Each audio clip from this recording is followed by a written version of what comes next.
ठीक है जी, welcome to your OOP lab today. This is section A B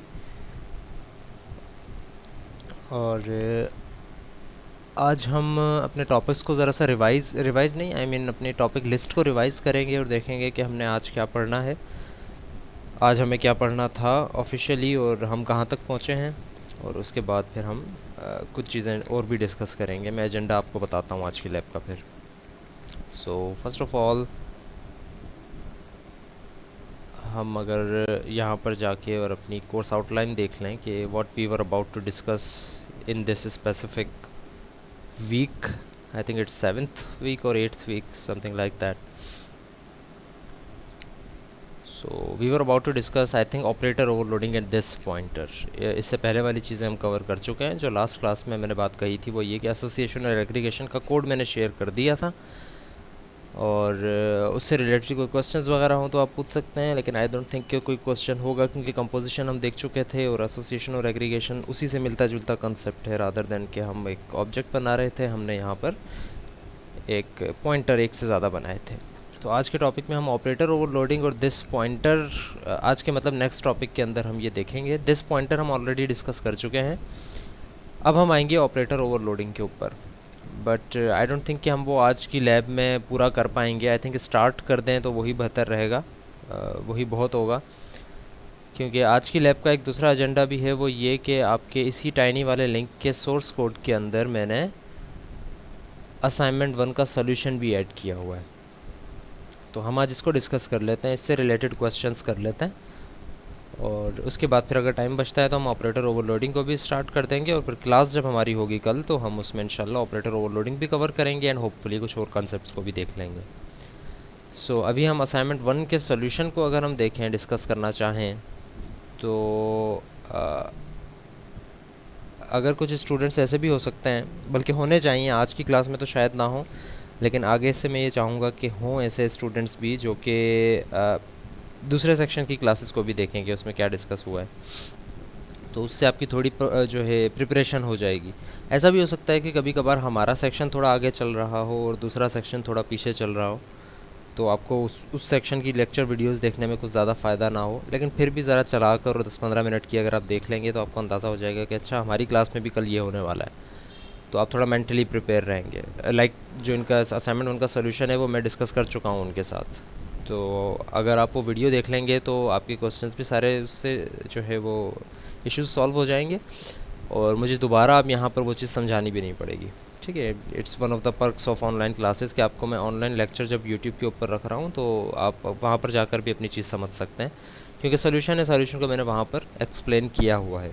रफली मैं थोड़ा सा बता देता हूँ सोल्यूशन में क्या क्या चीज़ें ऐसी थी जो कि आप लोगों से मैं एक्सपेक्ट कर रहा था कि आप खुद करें, लेकिन उसके अलावा ज़्यादा डीप के अंदर हम इस सोल्यूशन में नहीं जाएंगे, हम ऑपरेटर ओवरलोडिंग स्टार्ट करेंगे। लेकिन फिर भी आई थिंक कि टाइम इसमें ज़्यादा चला जाएगा, लेट्स सी क्या होता है।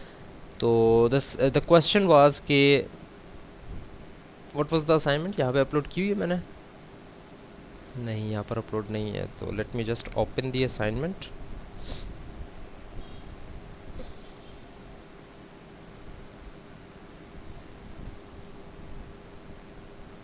Right, this was the assignment. इसमें चले मैं आप लोगों को ये बताता चलता हूँ कि जो हर क्लास के अंदर दो चीज़ें मैंने डिफ़ाइन की थी। बेसिकली मैंने लिखा ये था कि क्लास में ये फॉलोइंग कैरेक्टरिस्टिक्स होने चाहिए, ये फॉलोइंग फंक्शनैलिटीज़ होनी चाहिए। बेसिकली मैं यही कह रहा था कि ये सारे जो है डाटा मेंबर्स होने चाहिए और ये सारे फंक्शंस इसके अंदर एग्जिस्ट करने चाहिए। ठीक है, नो रॉकेट साइंस हेयर। तो भाई height of a building meters के अंदर, मीटर्स में हो या किसी में भी हो, हाइट तो इंटीजर में ही आप सेव करेंगे, बस प्रिंट करवाते हुए ये है कि आप उसको मीटर लिख देंगे साथ। तो height of the building save होनी चाहिए।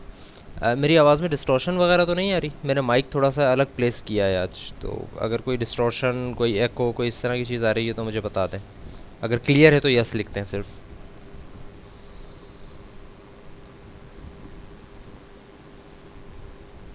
All right, it's clear I think. Okay, thank you very much.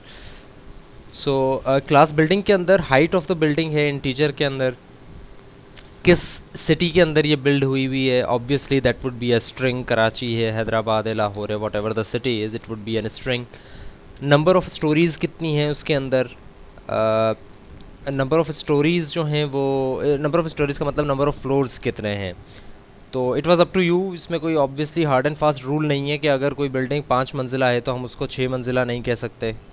Like अगर कोई बिल्डिंग 5 मंजिला है और आप उसकी ग्राउंड फ्लोर को फ्लोर नंबर 0 काउंट कर रहे हो, right, ground floor is floor number 0, तो उस सिचुएशन में अगर ground floor, first floor, second floor और थर्ड फ्लोर है तो आप उसको कह सकते हो कि there are number of stories 4। तो इट्स अप टू यू, कोई ऐसा इशू नहीं है, जितने भी नंबर ऑफ़ स्टोरीज़ हो। जो आखिरी चीज़ है इसके अंदर वो थोड़ी सी ट्विस्टिंग है, और वो जो ट्रिक है वो ये है कि I want a data member. ऊपर वाले तो सही है, हाइट आप बना लेंगे, सिटी बना लेंगे, नंबर ऑफ़ स्टोरीज इंटीजर में बना लेंगे, कितने स्टोरी की बिल्डिंग है, number of rooms on every floor, how many number of rooms are there on every floor. यहाँ पर आपने क्या बनाया, इंटीजर बनाया, स्ट्रिंग बनाया, क्या बनाया, मुझे ज़रा चैट रूम में ज़रा बता दें।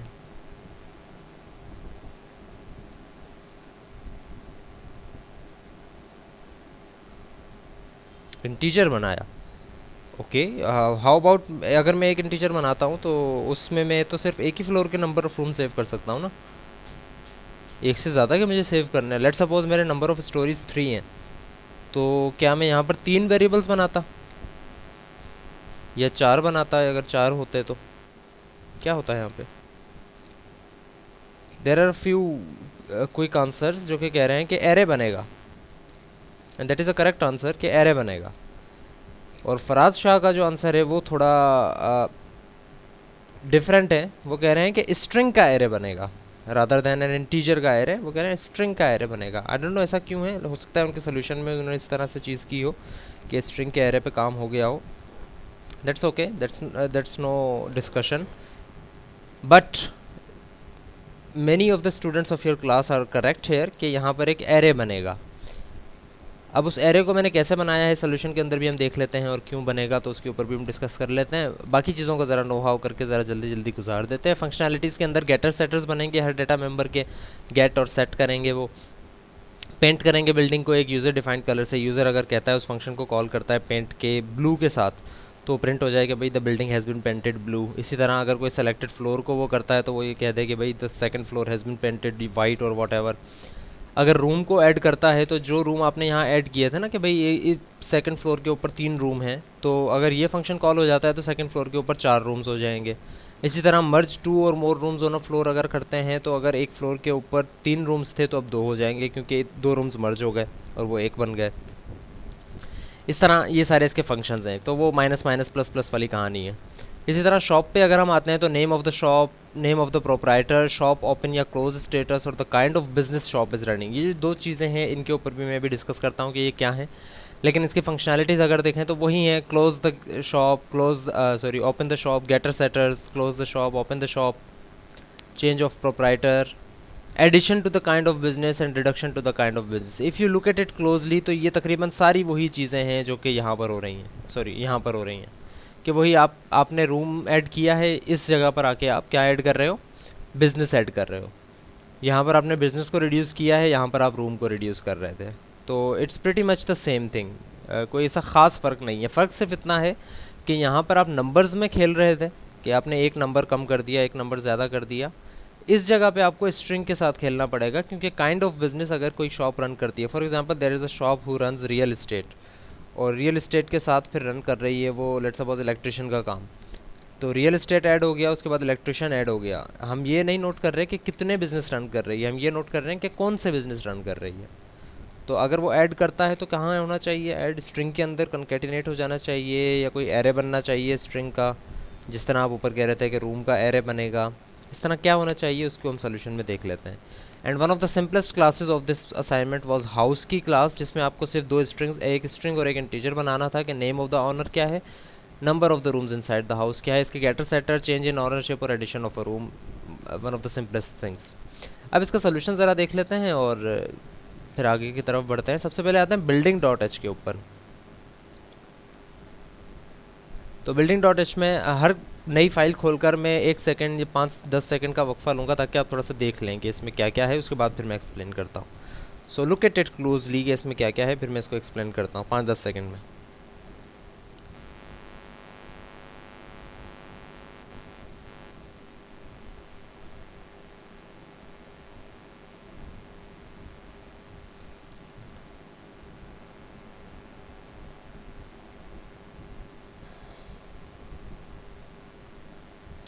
राइट।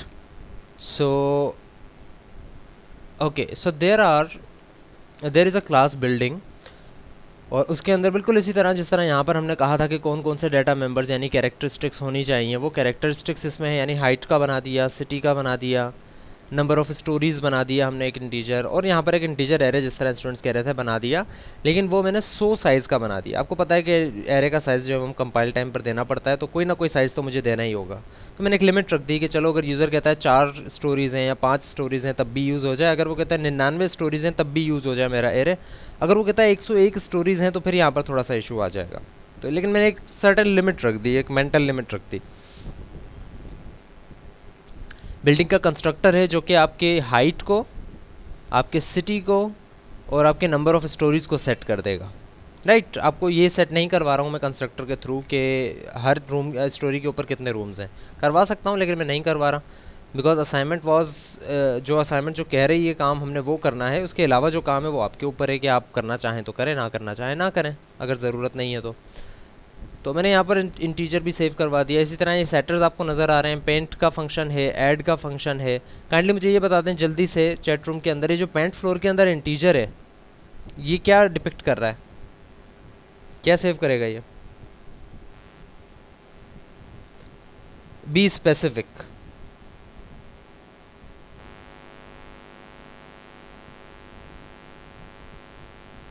Floor number, yes.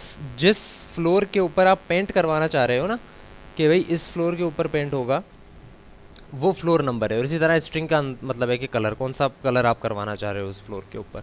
इसी तरह मर्ज रूम्स और print data and so on so forth. Building dot CPP के अंदर अगर हम आते हैं तो आप ये देख सकते हो। अच्छा, इसमें ज़्यादातर आपको जो कोड नज़र आ रहा है ना, जो आप मेरे ख्याल डर रहे होगे उस कोड से कि ये पता नहीं इस तरह होना था, तो वो बेसिकली मैंने इसलिए किया है ताकि आपको आउटपुट थोड़ी सी सही नज़र आ जाए। असल में इस पूरे फंक्शन के अंदर काम की चीज़ यही है, ये वाली स्टेटमेंट, दैट्स इट। इसी तरह इस फंक्शन के अंदर काम की स्टेटमेंट सिर्फ यही है। मैंने सिर्फ प्रिंट करवाया हुआ है कि भाई मर्जिंग 2 रूम्स, और पहले इसमें इतने रूम्स थे अब इसमें इतने रूम हो गए हैं, इस तरह की बातें की हैं। सो अगर इसके कंस्ट्रक्टर को आप देखो तो भाई हाइट जिस तरह मैं कह रहा था कि सेव करूंगा, सिटी को सेव कर दिया मैंने, फ्लोर नंबर सेव कर दिया, नंबर ऑफ़ स्टोरीज़। फिर मैंने एक लूप चलाया है जो कि नंबर ऑफ़ स्टोरीज़ टाइम्स चलेगा, विच मीन्स कि ये कितने टाइम चलेगा, जितने नंबर ऑफ़ स्टोरीज़ होंगे यहाँ पे। तो अगर 3 नंबर ऑफ़ स्टोरीज़ हैं तो ये 3 दफ़ा लूप चलेगा। और क्या कर रहा है, हर नंबर ऑफ़ रूम्स के एरे के मेंबर को 5 असाइन कर रहा है। यानी कि at the start of our class there are 5 rooms at every floor. हर फ्लोर के ऊपर 5 रूम्स बन रहे हैं। क्या होगा first time, number of rooms 0 को असाइन हो जाएगा 5। नंबर ऑफ रूम 0 का मतलब ये है कि फर्स्ट फ्लोर के ऊपर कितने हैं। फर्स्ट फ्लोर का मतलब है कि फर्स्ट, नॉट जस्ट फर्स्ट कि जिसको आप फर्स्ट कहते हो, बल्कि फर्स्ट का मतलब है कि पहला, पहला फ्लोर जो होगा, राइट, जो पहले आपने बनाया है स्टार्टिंग फ्लोर, उसको हम 5 कहेंगे। फिर नंबर ऑफ रूम्स 1 पे आएगा, उसको भी 5 असाइन कर दिया। नंबर ऑफ रूम्स 2 पे आएगा, उसको भी 5 असाइन कर दिया। सबको 5 असाइन कर रहे हैं जब तक कि आपके नंबर ऑफ स्टोरीज पूरे नहीं हो जाते। तो सबको हमने स्टार्टिंग में 5 असाइन कर दिया। अब आते हैं ऐड रूम के ऊपर। तो ऐड रूम अगर मैं कहता हूँ एफ नम ऐड रूम होना है, यानी कि इस फ्लोर के ऊपर आपने ऐड रूम करना है, तो क्या होगा, ये काम होगा कि उस फ्लोर के ऊपर जितने रूम्स हैं ना ऑलरेडी, भाई नंबर ऑफ रूम्स एफ नम -1 क्यों किया मैंने, क्योंकि फर्स्ट फ्लोर के number save the number of rooms 0 में, सेकंड फ्लोर के number of rooms save the number of rooms 1 में, क्योंकि एरे 0 से स्टार्ट हो रहा है, फ्लोर्स 1 से स्टार्ट हो रहे हैं। तो इस वजह से एफ नम -1 में मैंने क्या कर दिया, +1 करवा दिया कि भाई ऐड कर दो एक रूम। इसी तरह अगर मैं मर्ज रूम्स की तरफ जाता हूँ तो यहाँ पर मैंने क्या किया, -1 कर दिया। प्रिंट डेटा का एक फंक्शन मैंने बनाया है जो कि मैंने आपको कहा नहीं था बनाने का, लेकिन मैंने बनाया है क्योंकि मैं चाह रहा हूँ कि मेरे पास आउटपुट भी सही सही आती रहे, मुझे वक्त के साथ साथ पता लगता रहे कि अब क्या चेंजेस हुई हैं, तो बिल्डिंग के सिचुएशन में क्या चेंजेस हैं। इसी तरह शॉप को अगर हम देखते हैं तो शॉप के फंक्शंस वगैरह देख लें जल्दी से, फिर मैं इसकी उसके ऊपर जाता हूँ, सीपीपी के ऊपर।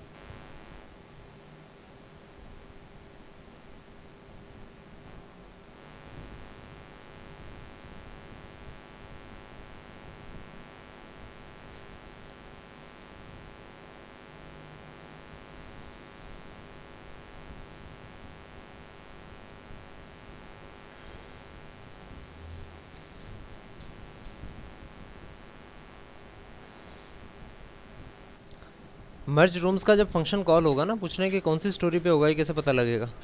मर्ज रूम्स के अंदर एक इंटीजर आ रहा है और ये इंटीजर फ्लोर नंबर ही है। ये देखो, इस फ्लोर नंबर के ऊपर आप -1 कर रहे हो। Okay, so there are two strings, shop name और प्रोप्राइटर नेम। अगर आप यहाँ पर देखो तो शॉप के अंदर यही था, शॉप नेम है, प्रोप्राइटर नेम है। इसके बाद है शॉप ओपन या क्लोज स्टेटस। इसके लिए मैंने बूल असाइन किया है। बूल क्या स्टोर करता है? इंटीजर जिस तरह नंबर्स स्टोर करता है, कैरेक्टर्स जिस तरह से ABC स्टोर करता है या स्पेशल कैरेक्टर्स भी स्टोर करता है, इसी तरह जो बूल है वो स्टोर करता है ट्रू या फॉल्स। सिर्फ ये दो चीज़ें स्टोर कर सकता है। उसको ये 1 और 0 की शक्ल में स्टोर करता है। 0 क्या है और 1 क्या है, ये इस सिचुएशन में जो है वो स्टोर कर सकता है। सो तो मैंने ये किया कि शॉप ओपन का एक वेरिएबल बना लिया, रादर देन कि मैं दो वेरिएबल्स बनाऊं, शॉप ओपन और शॉप क्लोज के। मैंने शॉप ओपन का एक वेरिएबल बना लिया। और ये बात समझने वाली नहीं है इतनी ज़्यादा, लेकिन आपको ये बात कॉमन सेंस की लगनी चाहिए कि शॉप ओपन अगर ट्रू है तो इसका मतलब है कि शॉप ओपन है। शॉप ओपन अगर फॉल्स है तो इसका मतलब है कि शॉप क्लोज्ड है। मैं शॉप क्लोज्ड का अलग वेरिएबल नहीं बना रहा कि भाई शॉप क्लोज्ड अगर ट्रू हो तो इसका मतलब है कि शॉप क्लोज है। नहीं, अगर शॉप ओपन फॉल्स है तो इसका मतलब है कि शॉप क्लोज्ड है या शॉप क्लोज ट्रू है। तो इसलिए मैंने सिर्फ एक वेरिएबल बना दिया जो कि ट्रू फॉल्स स्टोर कर रहा है, सिर्फ स्टेटस स्टोर कर रहा है बूल का। सो इसी तरह चौथी चीज़ जो यहाँ पर चाहिए वो है the kind of businesses the shop is running, और वो है ये, जिस तरह मैंने इंटीजर का बनाया था ना ऊपर के भाई कितने रूम्स हैं हर फ्लोर पे, उसी तरह मैं यहाँ बता रहा हूँ कि किस शॉप में कितने बिजनेस रन हो रहे हैं। उसके लिए मैंने स्ट्रिंग टाइप का एक एरे बना दिया। अब ये वाली जो चीज़ है ये आपके असाइनमेंट में नहीं है कि आपने नंबर ऑफ बिजनेसेस भी बनाने हैं, ऐसी बात यहाँ पर नहीं है। लेकिन मैंने ये फिर भी बनाया है इसलिए क्योंकि मैं ये चाह रहा हूँ कि बिजनेस काइंड का जो मैंने एरे बनाया है, अगर एक शॉप सिर्फ एक बिजनेस रन कर रही है तो मैं इसकी वैल्यू 1 कर दूंगा।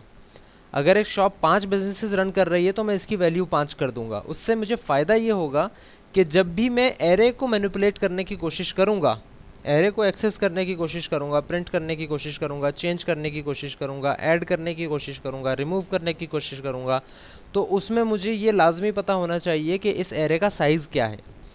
ऑल्दो इसका साइज़ मैंने 10 रखा है, बट वी ऑल नो कि 10 स्टार्टिंग साइज़ है। हो सकता है किसी शॉप में सिर्फ एक ही रन हो रहा हो सकता है किसी शॉप में 5 रन हो रहे हो।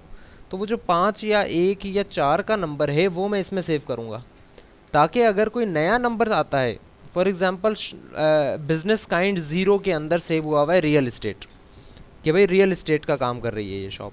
इसी तरह बिजनेस काइंड 1 के अंदर सेव हुआ हुआ है कि भाई इलेक्ट्रिसिटी का काम कर रही है ये शॉप। अगर मैं चाहता हूँ कि उस शॉप के अंदर एक तीसरा बिजनेस भी ऐड हो जाए, तो वो बिजनेस कहाँ ऐड होना चाहिए? बिजनेस काइंड 0 पे, बिजनेस काइंड 1 पे, नो, बिजनेस काइंड 3 पे, सॉरी बिजनेस काइंड 2 पे। जब ये बिजनेस काइंड 2 पर ऐड हो रहा होगा तो इसका मतलब ये हुआ कि जो 0 1 है उसमें ऑलरेडी आपके बिजनेसेस थे, अब 2 के ऊपर एक नया बिजनेस आ गया है। तो मुझे कैसे पता लगेगा कि मुझे ये 2 पर रखना है या 3 पर रखना है या 4 पर रखना है? वो मुझे ये वेरिएबल बताएगा नंबर ऑफ बिजनेसेस का। तो इसकी नीड मुझे पड़ी, इस वजह से मैंने इसको डेटा मेंबर में बनाया, वरना मैंने असाइनमेंट में नहीं कहा था आपको ये बनाने का। अगर आपने इसके अलावा किसी तरीके से सोल्यूशन कर दिया है तो आई वुड हैव टू सी कि ये सोल्यूशन कैसे बन सकता है इसके अलावा, अगर आप एरे को यूज़ कर रहे हैं। इसी तरह इसके सेटर्स गेटर्स बनाए हुए हैं सारे के सारे, और इसी तरह जिस तरह सेटर गेटर था उसी तरह बूल का आपको गेटर नज़र आ रहा है। गेट शॉप ओपन जो है उसकी रिटर्न टाइप बूल होगी, क्योंकि ये शॉप ओपन एक बूल डाटा टाइप का गेटर है। इसी तरह अगर आप इसको देखो तो जब सेट बिजनेस काइंड का मैं फंक्शन कॉल करूँगा तो उसके अंदर मुझे एरे को पास करना है, इसलिए मैं पॉइंटर रखूँगा। और यहाँ पर भी मैं रिटर्न टाइप जो है वो उसकी एज अ पॉइंटर लूँगा, because business kind is not an integer, not a string, बल्कि it is an array of string. Close और ओपन का जो फंक्शन है ये भी दिखा देता हूँ क्या कर रहा है। ऐड बिजनेसेस, रिमूव बिजनेसेस, ये बता दें ये क्या है। ऐड बिजनेस के अंदर ये जो स्ट्रिंग है,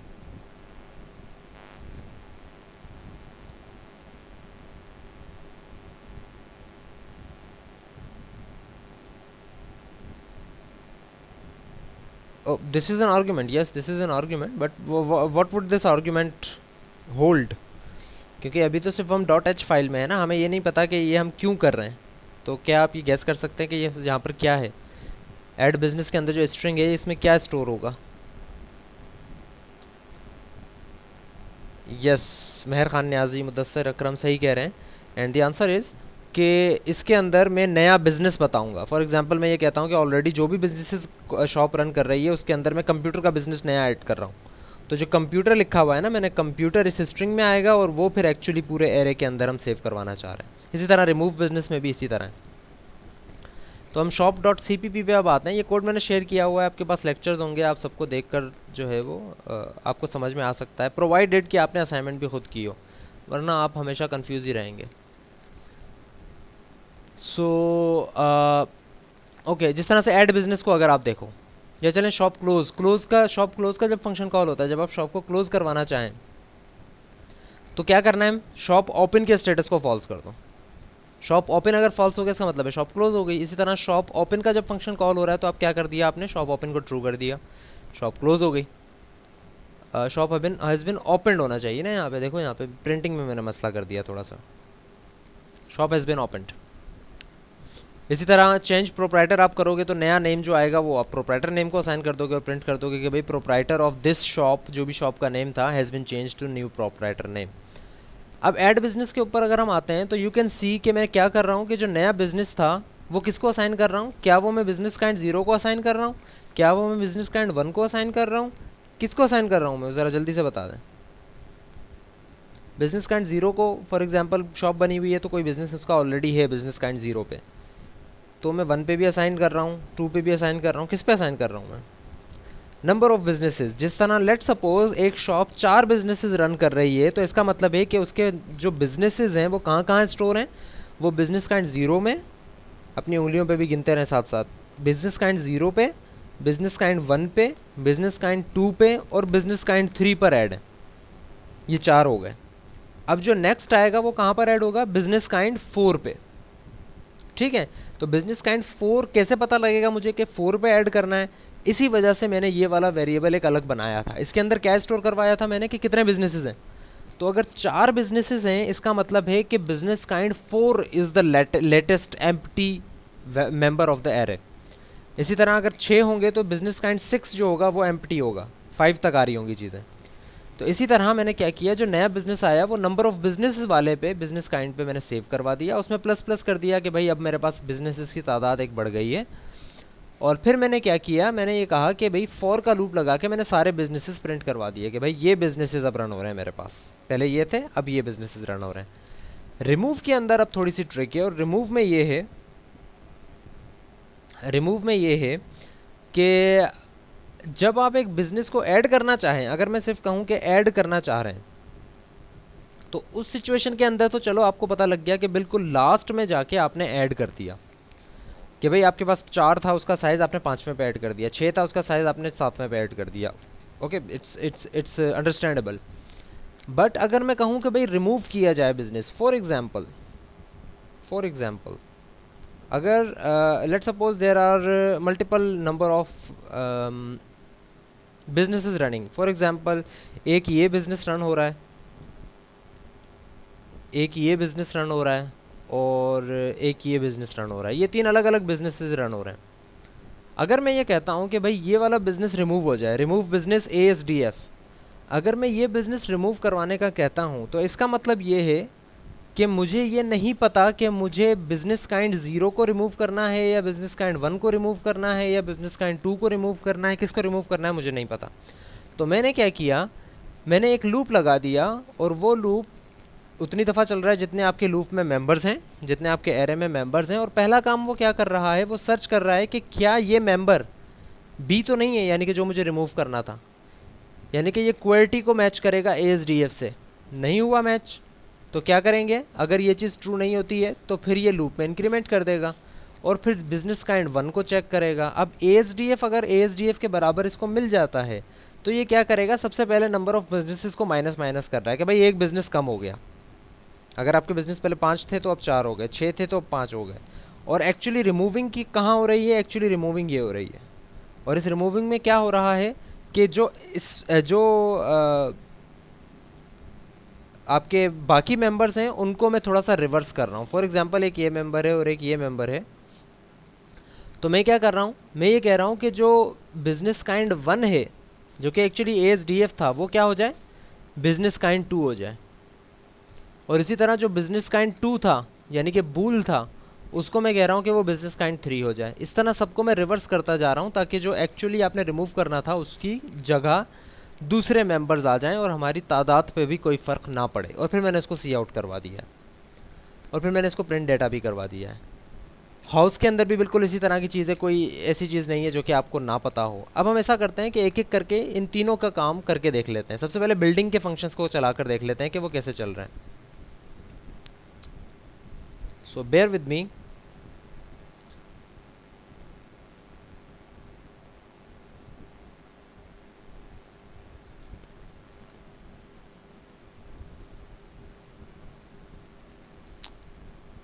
राइट, हम ओके चलें। अब बिजनेस के बिल्डिंग के फंक्शन को अगर हम चलाकर देखते हैं तो हमारे पास कुछ आउटपुट आ रही है। Let's see what that output is. Okay, there is an error. What is the error? इसको कमेंट करना है। ऑल राइट, कर देते हैं। Okay, there is an output. So सबसे पहले मैच कर लें क्या हुआ। सबसे पहले बिल्डिंग का कंस्ट्रक्टर कॉल हुआ, बिल्डिंग को हाइट 200 असाइन हो गई, सिटी कराची असाइन हो गया और फ्लोर्स 3 असाइन हो गए। रिमेंबर के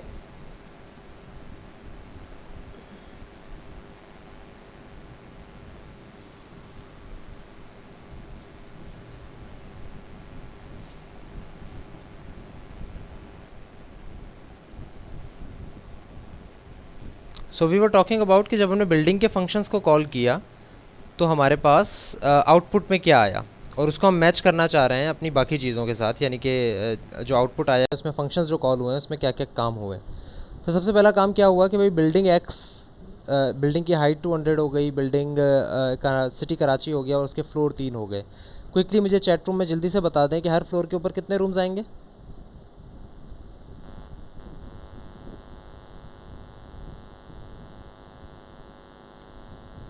5। ओके ठीक है, क्योंकि हमने कंस्ट्रक्टर के अंदर एक लूप लगाया हुआ है जो कि हर एक फ्लोर पे 5 रूम्स असाइन कर रहा है।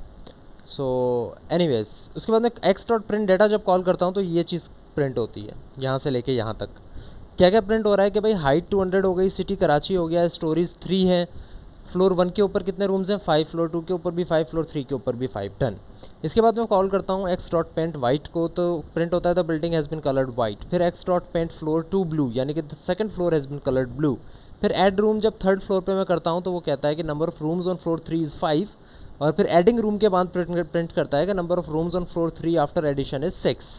इसी तरह जब मैं मर्ज रूम्स करता हूँ फ्लोर फर्स्ट के ऊपर तो number of rooms on floor 1 is 5। फिर मर्जिंग 2 रूम्स हो रहे हैं और फिर प्रिंट हो रहा है कि number of rooms on floor 1 after merger is 4। और फिर जब मैं एक्स डॉट प्रिंट डेटा करता हूँ, रिमेंबर कि ये दोनों फंक्शंस एक ही हैं, यानी कि इसके अंदर जो चेंजेस हो रही हैं वो प्रिंटिंग के अंदर चेंजेस नहीं हो रही, एक्चुअली वैल्यूज़ के अंदर चेंजेस हो रही हैं। फंक्शन सेम कॉल हो रहा है। और क्या प्रिंट हो रहा है इस दफ़ा?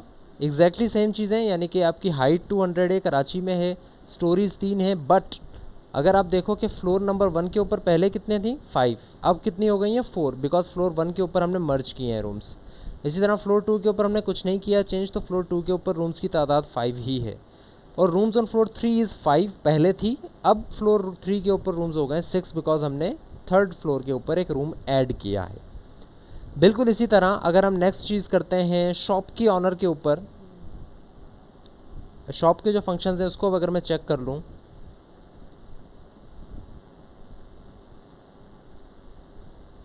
और हम इसको सिर्फ एक लाइन में कमेंट कर दें, और ये शॉप के बिजनेसेस हमारे पास रन हो रहे हैं। Let's see. Okay, there is the output, here you go. So this is a lengthy output. हम देख लेते हैं कि क्या काम हो रहा है actually. Let's try to merge it in the screen as much as we can. So shop ऐसे एक बनाया जिसके अंदर हमने शॉप का नाम रख दिया अरीब एजेंसी, और शॉप कीपर जो है या शॉप प्रोप्राइटर जो है वो है अकरम। और इसके बाद जो शॉप ओपन का स्टेटस है वो हमने ट्रू कर दिया है, यानी कि शॉप ओपन यस है, शॉप ओपन है। और इसी तरह जो इसका काइंड ऑफ बिजनेस है वो रियल एस्टेट है, सिर्फ एक स्ट्रिंग। तो जब ये काम होगा तो जब हमने एस डॉट प्रिंट डेटा किया तो क्या प्रिंट हुआ कि भाई शॉप डेटा ये है कि shop name Areeb agency, proprietor's name Akram, shop status open, business जो है वो रियल एस्टेट है। उसके बाद फिर मैं एस डॉट क्लोज करता हूँ तो प्रिंट होता है शॉप हैज़ बिन क्लोज्ड। और जब मैं उसके बाद प्रिंट डेटा करता हूँ तो मेरे पास सेम चीज़ें प्रिंट होती हैं, सिर्फ शॉप स्टेटस ओपन की जगह अब क्या हो गया शॉप स्टेटस क्लोज्ड। इसी तरह जब मैं प्रोप्राइटर चेंज करके जुबैर कर देता हूँ तो प्रिंट होता है कि proprietor of Areeb agency has been change to Zubair. और जब एस डॉट प्रिंट डेटा करता हूँ तो सेम चीज़ें, यानी कि क्लोज शॉप क्लोज ही रही, लेकिन प्रोप्राइटर अकरम से जुबैर चेंज हो गया।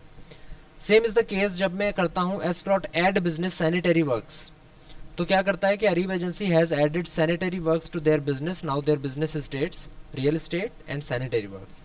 अब रिमेंबर कि इस पे वही काम हो रहा है सारा, ये प्रिंटिंग होने से पहले वो सारा काम हुआ है जो कि मैं पीछे आपको लूप में समझा रहा था कि वो पीछे इसको रिवर्स कर देगा या उसमें ऐड करेगा, कहाँ पर ऐड करेगा, वो सारा काम यहाँ हुआ है। और अब आप देखें तो shop name Areeb agency, proprietor name Zubair, shop status close ही रहा, मैंने चेंज नहीं किया, लेकिन बिजनेस में अब रियल एस्टेट के साथ साथ सैनिटरी वर्क्स भी प्रिंट हो रहा है। रिमेंबर कि प्रिंट डेटा का फंक्शन वही कॉल हो रहा है, मैं अलग से प्रिंट नहीं करवा रहा हूँ कि भाई ये सारा प्रिंट हो जाए और उसके बाद सैनिटरी वर्क्स भी प्रिंट हो जाए, ऐसा नहीं है। एक्चुअल वैल्यूज में चेंजिंग हो रही है। और इसके बाद जब मैं रिमूव बिजनेस सैनिटरी वर्क्स करता हूँ और फिर शॉप को प्रिंट करता हूँ, सबसे पहले तो ये प्रिंट होता है कि भाई sanitary works has been removed from the business और अब बिजनेस सिर्फ रियल इस्टेट है। और फिर जब मैं शॉप का डेटा प्रिंट करता हूँ तो अरीब एजेंसी जुबैर क्लोज और सिर्फ रियल इस्टेट प्रिंट होता है। रिमेंबर के इसमें लाजमी नहीं है कि जो आखिर में आपने दिया हुआ है सिर्फ वही वो रिमूव कर सके, मैं रियल इस्टेट को भी रिमूव कर सकता हूँ और इस तरह बाकी चीज़ों को भी रिमूव कर सकता हूँ। If there are any questions regarding this thing, regarding this solution, वैसे होने तो नहीं चाहिए इस वक्त क्योंकि अभी आपका जो सोल्यूशन है वो मैंने आपको दिया है, सिर्फ आपको समझाया है, आपने बैठ के आराम से समझा है नहीं अभी तक। आप इसको जाकर घर पर अपने फ्री टाइम के अंदर दोबारा इस सोल्यूशन को देखेंगे और आपको अंदाज़ा होगा कि एक्चुअली आपने क्या चीज़ गलत की और क्या चीज़ सही की, तो उसके बाद क्वेश्चंस बनते हैं। लेकिन अब भी अगर आपके जहन में कोई क्वेश्चन आ रहा है, कोई बेवकूफ़ाना क्वेश्चन अगर नहीं है तो वो काइंडली पूछ लें, क्योंकि आपके क्वेश्चंस जो है वो सही तभी होंगे जब आप एक दफ़ा जाकर इसको अच्छी तरह समझ लेंगे। So if there is any question still, so आप पूछ सकते हैं अभी, फिर हम आगे दूसरे एजेंडे की तरफ बढ़ते हैं। You can also raise your hands if you want to ask a question.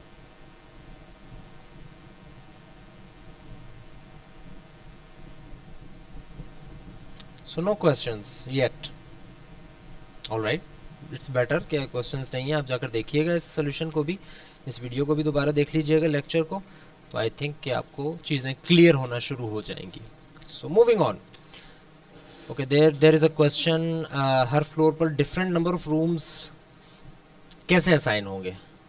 अच्छा, हर फ्लोर के ऊपर अगर आप different number of rooms assign करना चाह रहे हैं तो फिर आपको यूज़ करना पड़ेगा, बिल्डिंग में था, किस में था वो, हाँ बिल्डिंग में है ना। अगर आप हर फ्लोर के ऊपर different number of rooms assign करना चाह रहे हैं तो इसका मतलब है कि आपको एक सेटर बनाना पड़ेगा इसके लिए, और आपको फिर लूप लगाने की ज़रूरत नहीं है। फॉर एग्जांपल अगर आप कहते हो कि भाई मैं एक फंक्शन बनाऊं, तो आप ऐसा बना सकते हो कि भाई सेट नंबर ऑफ रूम्स, और इसके अंदर दो चीज़ें होंगी, एक होगी इंटीजर और एक होगी इंटीजर। ये दोनों इंटीजर क्या होंगी, सबसे पहला इंटीजर ये होगा कि किस फ्लोर पे आपने नंबर ऑफ रूम सेट करना है और कितने नंबर ऑफ रूम सेट करना है। और इसके अंदर जो काम होगा वो ये होगा, मैं यहीं पर इसकी डेफिनेशन भी लिख देता हूँ, फ्लोर और number of rooms.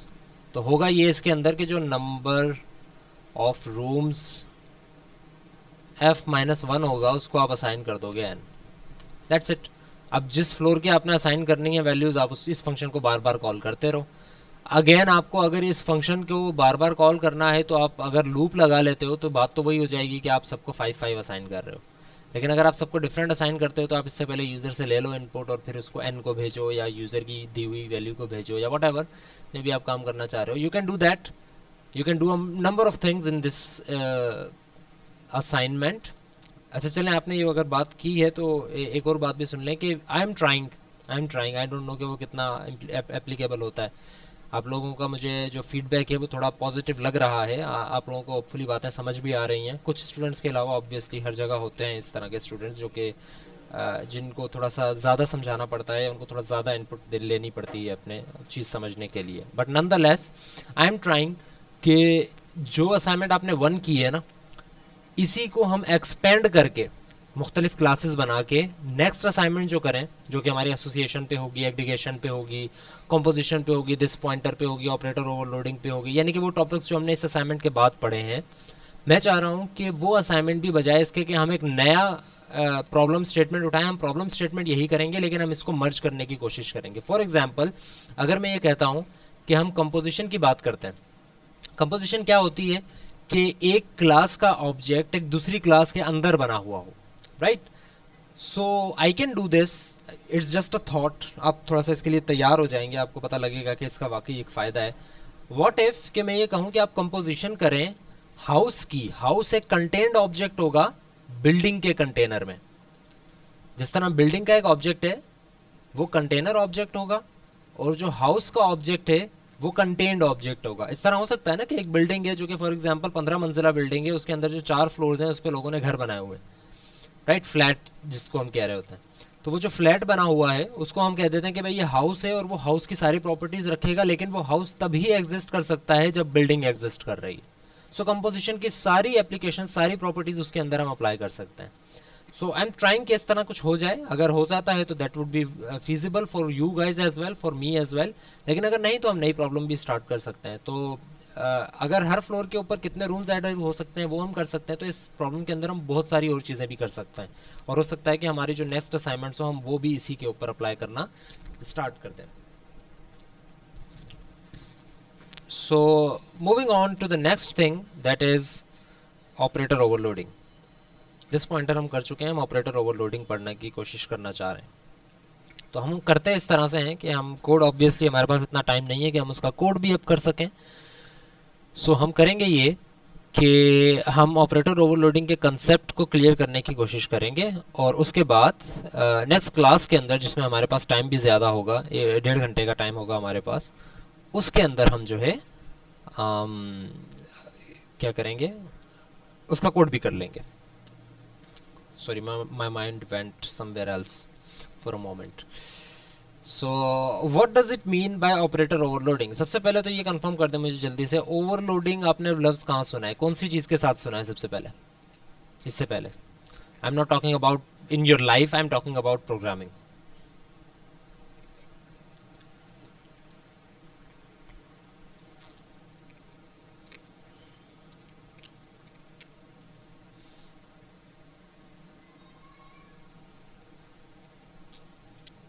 Function and constructors. अच्छा, मेरे पास कुछ यहाँ पर जवाब इस तरह के आ रहे हैं जो कि सही भी हैं काफ़ी हद तक, लेकिन मैं उनको एड्रेस इसलिए नहीं करता हूँ, सब स्टूडेंट से मैं मुखातिब हूँ। मैं सब सवालों को एड्रेस इसलिए नहीं करता हूँ क्योंकि मैं नहीं चाह रहा होता कि उसकी वजह से पूरी क्लास कंफ्यूज हो जाए। अगर वो सवाल वाकई या जवाब वाकई पर्टिनेंट होता है तो मैं उसको एड्रेस करता हूँ, वरना मैं उसको एड्रेस नहीं करता हूँ। तो ये भी एक फ़ायदा है मेरे लिए, टीचर के लिए ये फ़ायदा है ऑनलाइन क्लासेस के अंदर, कि आप जो बात करते हैं वो सबको पता नहीं लग रही होती कि आपने ये बात की है। तो उसकी वजह से पूरी क्लास कंफ्यूज नहीं होती, सिर्फ मुझे पता लगता है, और अगर मैं चाहता हूँ कि पूरी क्लास कंफ्यूज ना हो तो मैं उस चीज़ को सिर्फ अपने तक ही रख सकता हूँ, आगे नहीं बताता। सो डोंट फील हार्श अगर आप कोई चीज़ लिख रहे हैं और मैं उसको एड्रेस नहीं कर पा रहा हूँ, it it might have some reason behind it. Function overloading और कंस्ट्रक्टर ओवरलोडिंग के अंदर आप लोगों ने ये लफ्ज़ सुना है, मोहम्मद हन्नान कह रहे हैं, गुड। मुदस्सिर अकरम कह रहे हैं बहुत जगह पे सुना है, राइट। ये तो I can't be more vague than that, right. At the end of the day आपने बहुत जगह सुना है ये चीज़, राइट। सो फंक्शंस और कंस्ट्रक्टर के अंदर हमने प्रोग्रामिंग में ये चीज़ सुनी है। अब फंक्शन एंड कंस्ट्रक्टर बोलने की बजाय हमसे फंक्शन ओवरलोडिंग ही कह देते हैं, क्योंकि constructor is also a function, it's just like any other function. बस ये है कि उसको इन्वोक करने का तरीका अलग होता है। तो जो फंक्शन ओवरलोडिंग होती है वो कुछ इस तरह से होती है, मैं ज़रा रिमाइंड करवा दूं आप सबको। फंक्शन ओवरलोडिंग कुछ इस तरह से होती है, let suppose there is a function foo, इसको मैं कैसे कॉल करूंगा, ऐसे। Let suppose there is another function foo, और इसको मैं कैसे कॉल करूंगा, ऐसे। Let suppose there is another function,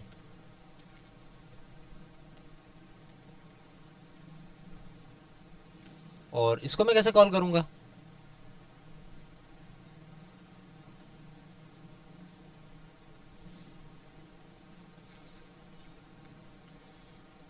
there is a character, तो लेट सपोज ए, मैं इसको ऐसे कॉल करूंगा।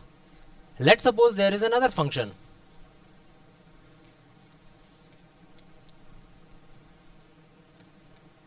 सॉरी, और इसको कॉल करने का तरीका क्या है,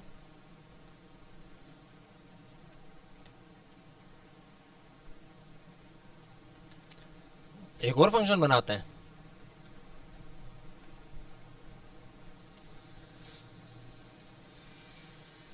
राइट, ब्रिलियंट। सो ये सारे फंक्शंस क्या लीगल हैं या कोई एरर है इनमें? क्या मैं ये सारे फंक्शंस बना सकता हूँ?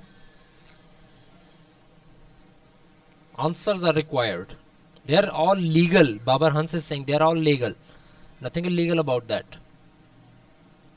Anyone else? Any other opinion?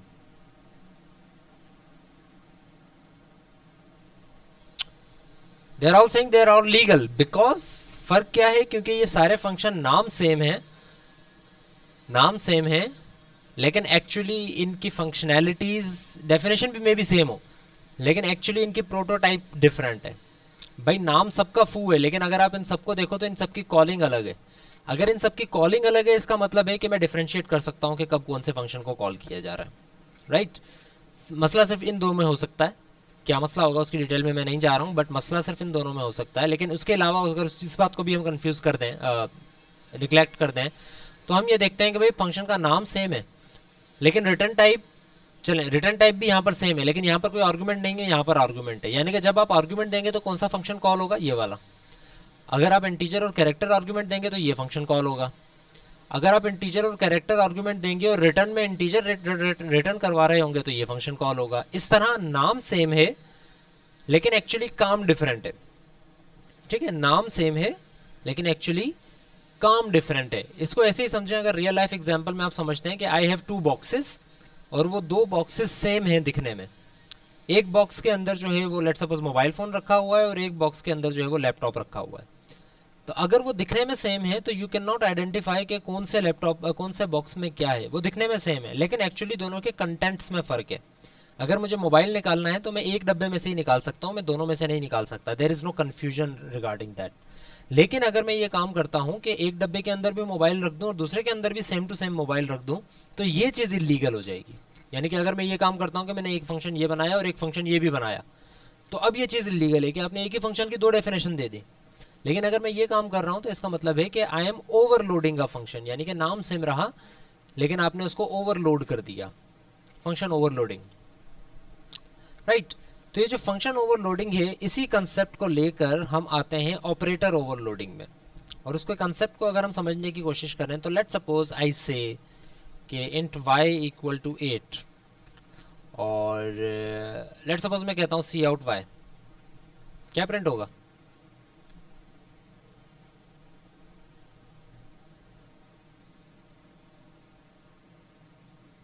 Okay 8 print होगा ऑब्वियसली, क्योंकि y की वैल्यू 8 है। हाउ अबाउट कि मैं कह दूं, अब क्या प्रिंट होगा? 7 प्रिंट होगा, that is correct. How about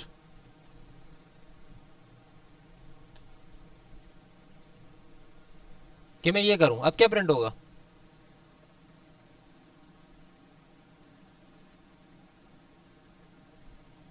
error. Maujam Ali उन्नड़ कह रहे हैं एरर। सैयद अब्दुल मोइज का जवाब सही है। बाबर हंस भी कह रहे हैं error. Okay okay sorry B, अच्छा ठीक है। So again it requires a deep thorough study of your basics. Again I am telling you from the first or second class onwards कि आप लोगों के अगर बेसिक कंसेप्ट क्लियर नहीं है तो आगे जाके हम कंसेप्ट क्लियर करने के बजाय हम आपके पुराने कंसेप्ट पे ज़्यादा टाइम लगा रहे होंगे खामखा। एक्चुअली चीज़ हमें समझ नहीं आएगी। सो यहाँ पर ये जवाब नहीं आना चाहिए था कि यहाँ पर एरर आएगा। यहाँ पर जवाब सही ये है कि प्रिंट होगा ए। क्यों? क्योंकि बी का आस्की नंबर है 98 और जब मैं y माइनस माइनस करता हूँ तो y माइनस माइनस से क्या माइनस हो जाएगा? 98 में से माइनस हो जाएगा 97। और जब मैं सी आउट y करूँगा तो एक्चुअली चूंकि y का डेटा टाइप कैरेक्टर है तो सी आउट इसको किस तरह प्रिंट करेगा? y की वैल्यू को एज अ कैरेक्टर प्रिंट करेगा, एज एन इंटीजर प्रिंट नहीं करेगा। तो जब इसको एज अ कैरेक्टर प्रिंट करेगा तो यहाँ पर a प्रिंट हो जाएगा, बिकॉज 97 आस्की जो है वो a का है, स्मॉलर a। तो अगर मैं यहाँ पर माइनस माइनस कर रहा हूं तो हाउ कैन वी से कि इसके अंदर 98 में माइनस होगा? बिकॉज अब यहां से हमारी नई चीज की बुनियाद रखी जा रही है। बिकॉज के माइनस माइनस का ऑपरेटर जो है वो अप्लाई होता है सिर्फ इंटीजर टाइप की वैल्यूज के ऊपर। जो माइनस टाइप का ऑब्जेक्ट है, जो माइनस माइनस का ऑपरेटर है, वो सिर्फ काम करता है किसके ऊपर भाई? इंटीजर वैल्यूज के ऊपर। इंटीजर के अलावा दूसरी वैल्यूज के ऊपर काम नहीं कर सकता वो। मैं ये नहीं कह सकता कि भाई कैरेक्टर में माइनस माइनस करो, ऑल्दो मैं कह रहा हूं, लेकिन वो कैरेक्टर में माइनस माइनस नहीं करेगा। वो किस में माइनस माइनस करेगा? वो उस कैरेक्टर की इंटीजर वैल्यू में माइनस माइनस करेगा। It is a unary operator, yes, right. तो इसी तरह लेट सपोज अगर मैं ये कहता हूं कि जो एंड का ऑपरेटर है, एंड का ऑपरेटर जो ये होता है, ये एंड का ऑपरेटर है, राइट। ये किसके ऊपर ऑपरेट करता है? इंटीजर वैल्यूज के ऊपर। ये किस वैल्यू के ऊपर ऑपरेट करता है भाई?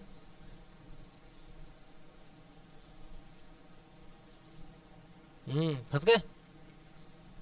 नोप nope. I am getting a vibe here कि यहाँ पर वो स्टूडेंट ज्यादा हैं जो कि सिर्फ कोर्स पास करने आए हुए हैं और सीखने नहीं आए हुए। वरना जो सीखने आए हुए होते हैं उनको ये बात वाकई क्लियर होती है और उनको मजा आता है ये चीज समझने में। But again there are some issues here, obviously we are aware of that. Address to character, no no no no no no no no, ऐसे करेंगे तो भाई मजा नहीं आएगा समझने में। एंड यस, हम मजा लेने आए हैं। अगर आपको मजा नहीं आएगा तो फिर आपको बात समझ भी नहीं आएगी और वो ज्यादा लॉन्ग लास्टिंग रहेगी भी नहीं। समझें अब? ऑपरेटर ओवरलोडिंग पे तो छोड़ें, हम जाएंगे या नहीं जाएंगे, ऑपरेटर को समझें। ये जो एंड का ऑपरेटर है इसको, अच्छा ये यूनरी है या बाइनरी है, जरा बता दें जल्दी से। Is it a unary operator और a binary operator? It is a unary operator. That is very alarming. Okay चलें, रीडिंग असाइनमेंट नोट करें। नेक्स्ट क्लास के अंदर आपको मैं ये समझाऊंगा नहीं, लेकिन आपको ये बात समझ में आ जानी चाहिए। क्वेश्चंस करूंगा, नहीं समझ में आएंगे तो दैट्स ओके, समझ में आएंगे तो दैट्स मोर देन ओके, क्योंकि आपको ऑपरेटर लोडिंग सही समझ में आ जाएगी। सो अब्दुल करीम का जवाब सही है। So what is unary operator, ये आप पढ़ेंगे, नोट कर लें अब। What is a unary operator? I am not talking about कि आप इसको सिर्फ यूनरी ऑपरेटर सर्च करें और पूरी इंटरनेट इसको खंगाल लें। आप सिर्फ ये सोचें, ये समझने की कोशिश करें कि यूनरी ऑपरेटर इन प्रोग्रामिंग क्या है। सी प्लस प्लस में जब हम यूनरी ऑपरेटर की बात करते हैं तो क्या मतलब होता है, प्रोग्रामिंग में हम जब यूनरी या बाइनरी ऑपरेटर की बात करते हैं तो मतलब क्या होता है हमारा, एंड सो ऑन। तो यूनरी ऑपरेटर क्या होता है ये नोट करें, बाइनरी ऑपरेटर क्या होता है ये नोट करें, ये भी आप पढ़ के आएंगे, समझ के आएंगे अच्छी तरह। टर्शरी ऑपरेटर क्या होता है ये भी आप नोट करें, ये भी आप समझ के आएंगे। यूनरी, बाइनरी, टर्शरी, और टर्शरी ऑपरेटर की एग्जांपल्स भी आप समझ के आएंगे कि वो कैसे काम कर रही होती। सो ये चीज़ें आप बाद में समझ के आएंगे तो हम उसके बाद फिर इस चीज़ को कंटिन्यू करेंगे, लेकिन हम इस पहलू से हटके बाकी चीज़ों को समझ लेते हैं। वो ये कि ये जो माइनस वाई माइनस माइनस हुआ, इसने क्या किया, डिक्रीमेंट कर दिया वाई की वैल्यू में। लेकिन चूंकि ये माइनस माइनस सिर्फ अप्लाई हो सकता है इंटीजर वैल्यूज के ऊपर, तो इसने बी के अंदर माइनस माइनस नहीं किया, बल्कि बी को कन्वर्ट किया इंटीजर में, और इंटीजर के साथ माइनस माइनस तो काम कर जाता है, इसलिए उसने काम करवा दिया। माइनस माइनस जब किया तो वाई माइनस माइनस हो गया और वाई की वैल्यू 97 हो गई। फिर जब प्रिंट करवाया तो इसने, ये प्रिंटर ने ये देखा, सी आउट ने ये देखा कि ये इसकी टाइप कैरेक्टर है, इसलिए 98 97 प्रिंट नहीं होना चाहिए, बल्कि क्या प्रिंट होना चाहिए, इसकी वैल्यू, आस्की वैल्यू यानी कि कैरेक्टर वैल्यू प्रिंट होनी चाहिए। And character value of 97 is a, तो ये चीज प्रिंट होगी। टर्नरी या टर्शरी दोनों चीजें यूज होती है, टर्नरी भी कह सकते हैं, टर्शरी भी कह सकते हैं।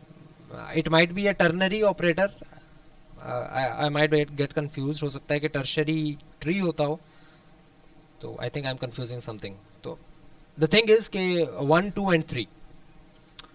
सो anyways what do we want to do, जब हम ऑपरेटर ओवरलोडिंग की बात करते हैं तो हम एक्चुअली क्या करना चाहते हैं? हम ये चाहते हैं कि लेट्स से हमने एक ऑब्जेक्ट बनाया हाउस की क्लास का, और हाउस की क्लास में हम क्या क्या देना चाह रहे थे, हमने दिया था honour name, let's say Anwar, और हमने दिया था कि उस हाउस में रूम कितने हैं, 6। हाउस का ऑब्जेक्ट बन गया। हाउ अबाउट कि मैं ये चाहूं कि ये जो हाउस है 6, इसके रूम में एक की कमी आ जाए, तो मैंने ये चले एक ज्यादा हो जाए, ये रूम 6 रूम्स है ना, रूम ज्यादा हो जाए, तो मैं क्या करूंगा, मैं कहूंगा sorry h dot add room, तो क्या हो जाएगा कि इस हाउस के अंदर एड रूम का आई थिंक मैंने फंक्शन बनाया हुआ भी है, तो उससे आप मैच कर सकते हैं। तो क्या होगा, एक्चुअली जिसके रूम नंबर्स होंगे उसमें प्लस प्लस हो जाएगा, यानी कि इस हाउस का जब मैं प्रिंट डेटा करूंगा इस फंक्शन के बाद, तो रूम्स कितने हो जाएंगे? 6 होंगे या 7 होंगे?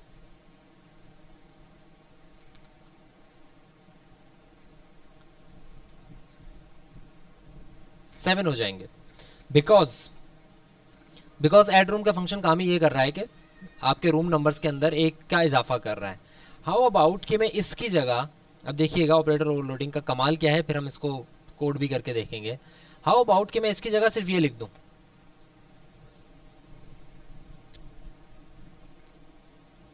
Take a moment to understand. आसान हो जाएगा ना? अगर मैं एच प्लस प्लस लिख दूं तो कितना आसान हो जाएगा, मुझे समझ में भी आएगा कि एक्चुअली हो क्या रहा है। कि आपने जिस तरह इंटीजर में आप ऐड करते थे उसी तरह आप हाउस के ऑब्जेक्ट में ऐड कर रहे हो। आपने एच प्लस प्लस किया तो वो 6 कर देगा, लेकिन एक्चुअली जब आप ये काम करना चाहोगे तो यहाँ पर एक एरर आएगा, और एरर ये आएगा, और वो एरर ही हमारी बुनियाद बनेगा अगली चीज को। इस एरर की रिजॉल्विंग जो है वो हमारा नेक्स्ट टॉपिक है। और वो एरर ये कहेगा कि plus plus unary operator has not been overloaded for house. House के ऑब्जेक्ट के लिए प्लस प्लस का जो ऑपरेटर है वो काम नहीं कर सकता, क्योंकि प्लस प्लस का ऑपरेटर किस लिए काम कर सकता है? सिर्फ और सिर्फ जिस तरह माइनस माइनस का ऑब्जेक्ट काम कर सकता है इंटीजर वैल्यू के लिए, दैट्स इट। कैरेक्टर के लिए कर तो सकता है लेकिन बेसिकली वो काम कुछ और कर रहा होगा। इसी तरह स्ट्रिंग के लिए भी शायद कर सके, लेकिन वो हो सकता है ना करे। हाउस के लिए नहीं कर सकता। तो मैं ये चाह रहा हूं कि प्लस प्लस का ऑपरेटर जब मैं इस तरह लिखूं ना, तो वो एक्चुअली इसके रूम नंबर्स में प्लस प्लस कर दे। या लेट सपोज हाउस का ऑब्जेक्ट नहीं, बिल्डिंग का ऑब्जेक्ट है, बिल्डिंग का ऑब्जेक्ट है, ये एक बिल्डिंग है, और इसमें क्या क्या था? इसमें आई थिंक हाइट थी, इसमें सिटी था, और इसके अंदर उसमें कितनी स्टोरीज हैं ये था, इसी तरह कुछ चीजें थी। तो लेट सपोज कि अगर मैं ओबीजे प्लस प्लस करना चाहूं तो मैं क्या करना चाहूंगा? क्या 300 में प्लस होना चाहिए, 7 में प्लस होना चाहिए? ये मैं खुद डिफाइन कर सकता हूं, ये मैं खुद डिफाइन कर सकता हूं। और इसी कंसेप्ट को, इसी प्रोसीजर को कहते हैं ऑपरेटर ओवरलोडिंग। कि मैं ये चाहता हूं कि जब मैं प्लस प्लस कॉल करूं ओबीजे के साथ तो क्या आ जाए? फॉर एग्जाम्पल 7 के अंदर एक ऐड हो जाए, 300 के अंदर 301 ना हो जाए बल्कि 7 की बजाय 8 हो जाए। या अगर मैं कहता हूं ओबीजे माइनस माइनस तो क्या हो जाए? उसके एक फ्लोर कम हो जाए। तो ये जो ऑपरेटर्स हैं जो कि मैं अभी तक इनके साथ यूज नहीं कर रहा हूं, अलग अलग फंक्शंस बना रहा हूं, मैं ये चाहता हूं कि मैं कुछ ऑपरेटर्स को ओवरलोड करूं।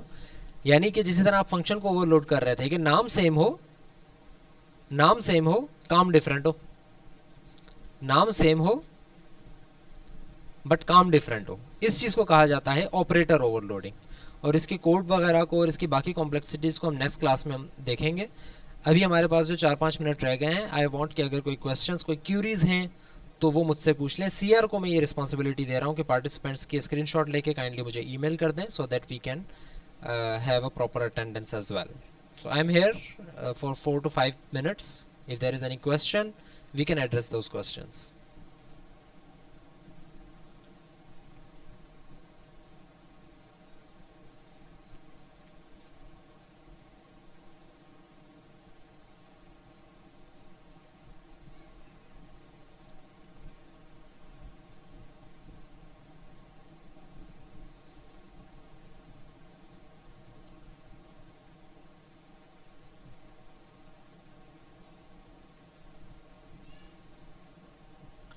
All right, if there are no more questions then we can dismiss the class, but I think एक क्वेश्चन आ गया है, सर हम जब obj प्लस प्लस करेंगे तो वो सिर्फ 7 पे ही क्यों अप्लाई होगा, 300 पे क्यों नहीं? यस, बिकॉज हम जो है इसकी डेफिनेशन अलग से डिफाइन करेंगे, अभी हमने किया नहीं है। अभी ये स्टेटमेंट भी एरर है, ये जो obj प्लस प्लस है ना, सॉरी, ये obj प्लस प्लस भी एरर है, ये भी एरर है, क्योंकि अभी तक हमने बताया नहीं कि प्लस प्लस का काम होगा क्या जब ये इस ऑपरेटर के साथ कॉल होगा, इस ऑब्जेक्ट के साथ कॉल होगा। तो जब हम इसका काम डिफाइन करेंगे ना कि जब प्लस प्लस कॉल हो तो क्या होना चाहिए, उसके अंदर हमारे ऊपर है कि हम चाहे 7 को प्लस प्लस करवाएं, चाहे 300 को प्लस प्लस करवाएं, चाहे हम दोनों को प्लस प्लस करवा दें, कुछ भी हम कर सकते हैं। ये हम सिर्फ एक लिमिट ले रहे हैं कि हो सकता है कि हम 7 को प्लस करवाना चाहें तो हम ऐसे करवा सकते हैं या नहीं करवा सकते। Any other question? Unary operator overload कैसे होगा? आपको बाइनरी करना आता है मुदस्सिर, जो आप यूनरी पूछ रहे हैं? अभी तो हमें कुछ नहीं पता ना। अभी हम सिर्फ कंसेप्ट को क्लियर कर रहे हैं, अभी हमने ऑपरेटर को ओवरलोड करने का तरीका नहीं सीखा. We are just talking about its pros.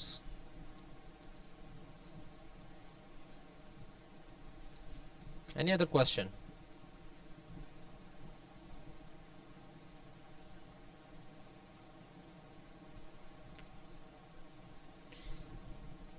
काशिर Waseem करके देख लें, स्ट्रिंग पे यूनरी इंक्रीमेंट ऑपरेटर अप्लाई होता है या नहीं होता.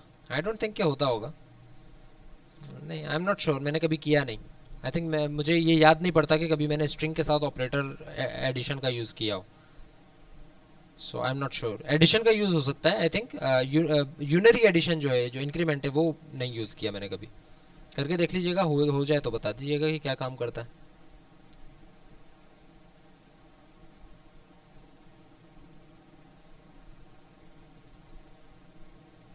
So all right, thank you very much. मिलते हैं हम इंशाल्लाह कल की क्लास में. आपकी ये क्लास कौन सी है? ए बी सेक्शन है ना आई थिंक. आप लोगों की जो क्लास 10:30 से 12 हुई थी, मैं ईमेल भी कर दूंगा एक उसकी नई टाइमिंग्स और नई क्लैशेस वगैरह, जो आपकी जूम आईडीज़ हैं. But understand this, everyone is here in the class, 53 students. I don't want any mishap in tomorrow's class.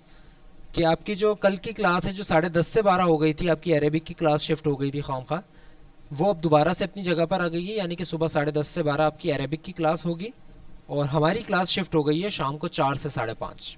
यानी कि आपकी जो हमारी क्लास होगी ऊप की, वो कल होगी 4 से 5:30.